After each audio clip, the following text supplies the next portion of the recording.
Oi gente, tudo bem? Sejam todos muito bem-vindos ao meu canal. Dani aqui para atualizar vocês sobre migração. E hoje, gente, o vídeo é bem interessante. Eu fiz aqui uma pesquisa, até porque vocês me perguntaram, querem saber exatamente, né? Desde quando aí a gente vem vivendo essa experiência do backlog nas categorias de trabalho, né? Green Card por trabalho aqui nos Estados Unidos. Especialmente o EB3, né? Eu sei que muitos seguidores aqui ou estão em processo de EB3 ou pretendem aplicar para um EB3 e essa questão da demora do Visa Bulletin tem preocupado e frustrado muita gente também. Então vocês pediram para fazer aí mais ou menos uma comparação dos governos, né? Eu não vou fazer a comparação do Barack Obama, mas se vocês quiserem que eu faça a análise do governo do Barack Obama em questão de backlog, coloca aqui nos comentários que eu faço no próximo vídeo. Nessa questão aqui, eu vou analisar os dois últimos presidentes, Donald Trump e Joe Biden, tá? Para vocês terem uma ideia mais ou menos de como que funcionou o backlog nesses dois mandatos, especificamente, Trump e Biden. Eu tenho aqui tudo anotado, dei um trabalho, porque eu tive que olhar documento por documento para conseguir fazer essa análise, mas vamos lá, já que vocês pediram, tá anotado aqui. Lembrando, então, começando, melhor falando, né, pelo Donald Trump. Donald Trump começou o seu governo em 2017. Lá em 2017, por exemplo, em janeiro, logo quando ele começou, nós tivemos um backlog, tá? Sim, não foi um backlog longo, não. Era de janeiro de 2017 o Visa Bulletin voltou para agosto de 2016. Só que o backlog durante o primeiro ano do governo Trump foi de janeiro, teve em janeiro, melhor falando, janeiro, fevereiro, março, abril, maio e junho. Até junho de 2017, a gente teve backlog no governo Trump. O que difere? Bom, vou deixar para falar depois no final, né, a diferenciação comparando com Biden. Espera só um pouquinho então para a gente fazer isso no final para ficar mais fácil o entendimento também. Então, em 2017, primeiro ano do governo Trump, a gente teve um backlog que durou de janeiro a junho daquele ano. Depois, a partir de julho de 2017, ficou current, ou seja, disponível. Aí, nós tivemos um backlog novamente em setembro de 2018, também durante o governo Trump, mas foi somente em setembro de 2018. Aí ele voltou lá para novembro de 2016, ou seja, lá em setembro de 2018, nós tivemos um backlog de 2 anos, atraso de 2 anos, mas durou pouco, viu? Lá em outubro de 2018, por exemplo, voltou a ficar disponível, ou seja, current também.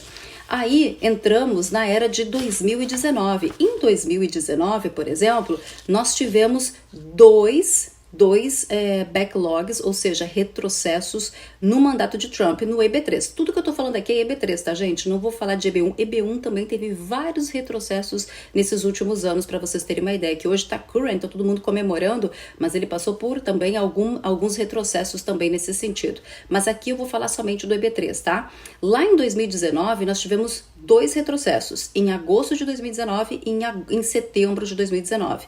E aí, neste caso, o retrocesso foi para 2016, então um retrocesso de 3 anos. Tivemos 2 meses com retrocesso de 3 anos em 2019. Trump ainda era presidente. Em 2020, nós tivemos o maior período de retrocesso de EB3 no governo Trump.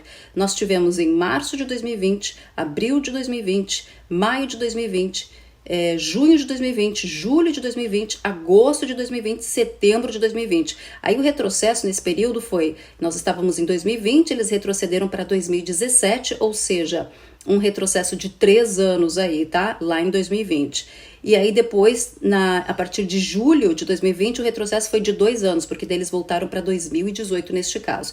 Então nós tivemos um retrocesso no governo Trump de março a setembro de 2020, um retrocesso aí de 3 a 2 anos mais ou menos. E, conforme eu falei para vocês, tivemos em 2019 também 2 meses de retrocesso, mas não foi algo significativo, aliás, 2 anos, né? Retrocesso de 2 anos. E no ano de 2017, que eu falei para vocês que nós também tivemos um retrocesso, ele foi em torno só de 1 ano, no ano de 2017, que foi o primeiro mandato do Trump, né? Então o retrocesso, por mais que ele durou 1, 2, 3, 4, 5, 6 meses, ele foi de 1 ano, totalmente ok, perto do que a gente está vivenciando hoje, né? Se a gente for fazer uma comparação nesse sentido. Então vamos lá, só recapitulando. No governo do Trump, nós tivemos retrocesso de 1, 2, 3, 4, 5, 6 meses em 2017. Tivemos retrocesso de 1 mês em 2018 e tivemos retrocesso de 2 meses em 2019 e um retrocesso de 7 meses em 2020, tá? O bom é que em outubro de 2020, o Trump ainda era presidente. Lá em outubro é o primeiro Visa Bulletin do ano fiscal. Aí voltou tudo ser current, disponível novamente, tá? Então, ali tudo se normalizou de novo em outubro de 2020. Só que aí, normalizou em outubro de 2020, o Trump saiu, entrou o Biden em janeiro de 2021. De outubro a janeiro, current, nenhum problema, nenhum backlog. Todo o ano de 2021, current, nenhum backlog para o EB3, ou seja, estava tudo andando normalmente. Começamos a ter um backlog no EB3 durante o governo Biden em junho de 2022. E aí em 2022 a gente teve em junho, julho, agosto, setembro, outubro, novembro, dezembro.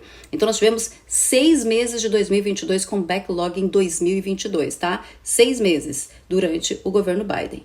Aí, depois disso, só para o pessoal também ter uma ideia, muita gente acreditava que o backlog tinha começado em janeiro de 2023, né? Mas na verdade foi em junho de 2022, viu, gente? Foi antes do que a gente imaginava, 6 meses antes. E quando teve esse primeiro backlog no governo Biden, que foi em junho de 2022, por exemplo, ele voltou para 2019, ou seja, a gente teve um backlog de 3 anos durante o governo Biden. 3 anos. E assim ficou 3 a 2 anos por 1, 2, 3, 4, 5, 6, 7 meses. Só que nós entramos aí em janeiro de 2023 e desde então a gente nunca mais ficou disponível current no EB3, no Visa Bulletin. Então, se a gente for pensar, no governo Biden, a gente começou na metade de 2022, significa que por 1 ano e meio do governo Biden, a gente não teve backlog. Mas são quantos anos mesmo? 4 anos. Então significa aí que tivemos muito tempo de backlog durante o governo Biden.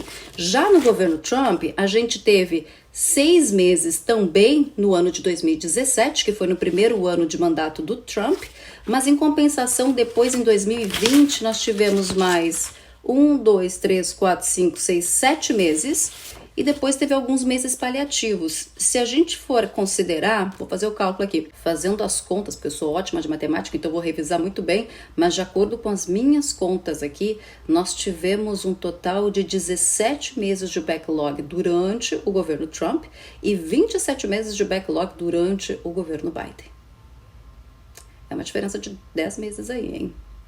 Enfim, uma questão que difere muito um governo do outro, sinceramente falando agora em questão de backlog, é que no governo Trump, por mais que a gente teve backlog, a gente consegue perceber que ele não foi numa constância como aconteceu com o Biden. O Biden, quando a gente começou o backlog em 2022, nunca mais voltou a ser current para o EB3. Já no governo Trump, a gente teve vários meses sequenciais de backlog, mas tivemos também em alguns meses quebrando o backlog e voltando a ser current, disponível também. Mas de forma geral também temos que analisar outra questão, o número de green cards que foram emitidos nesses anos, por exemplo. Eu tenho aqui os dados oficiais, tá, do Departamento de Estado dos Estados Unidos, e neste caso, levando em consideração o número de green cards na categoria EB3, tá, emitidos por ano fiscal. Quando foi mesmo o governo do Trump? 2017. Em 2017, nós tivemos 37.770 green cards emitidos no governo Trump. Em 2018, também governo Trump, nós tivemos 69.966 green cards. Em 2019, esse número começou a aumentar, foi para 40.876.